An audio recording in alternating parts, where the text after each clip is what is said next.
Hi folks, John Adamson, the Rehab and Documentation Guru, talking to you on a rainy Thursday evening. And I got a message from a fellow clinician who's been watching my videos and wanted to know if I would address this issue and whether I'd seen it before. So here's the issue. Home health therapist being told by her agency that she can only see her patients for blank number of visits, whatever that blank might be, and that's all she gets.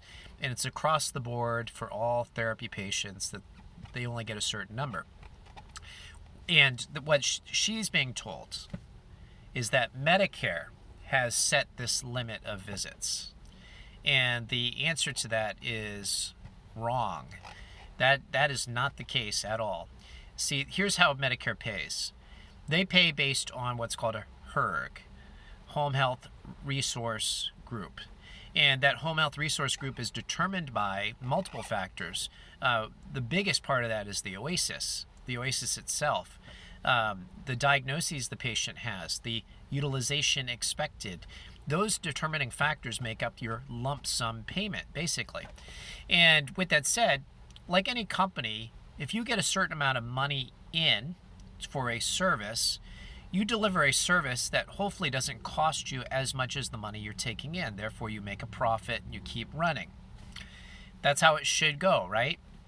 Any business is going to operate that way. The problem with any type of medical situation is you win some, you lose some.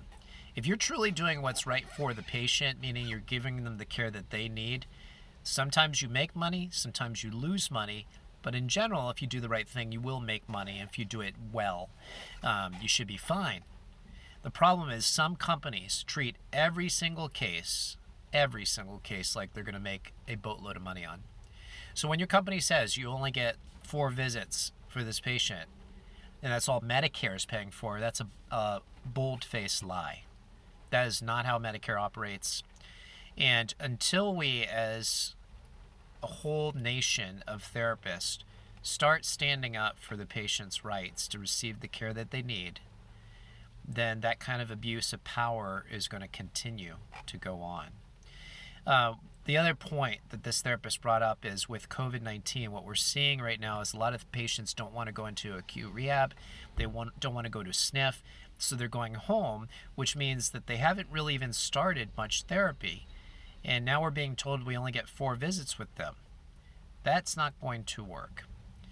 Fortunately for us, Medicare has relaxed some in terms of things like homebound status, where we can extend out the care in the home if the patient has significant comorbidities that put them at risk for contraction of COVID-19. So with that said, you need to be an advocate. I totally understand you don't want to lose your job. That was one point this therapist brought up, was the possible loss of job if she stood up for the patient. It's worse than ever, folks. We know it wasn't bad enough we got PDPM and PDGM back to back. Now we've got COVID-19 and SARS version 2. And that's scary because there's a lot of therapists that I've heard from who are out of jobs or who are underemployed, and so they don't want to rock the boat. And I get that. Do what you got to do, though. Search your conscience. Act according to your conscience. Let the chips fall where they may. And most of all, just keep safe. Anyway, before I get too philosophical, John Adamson, the Rehab and Documentation Guru, sticking up for what I know is right. Patients get care and aren't mandated by the agencies we work for. Take care. God bless.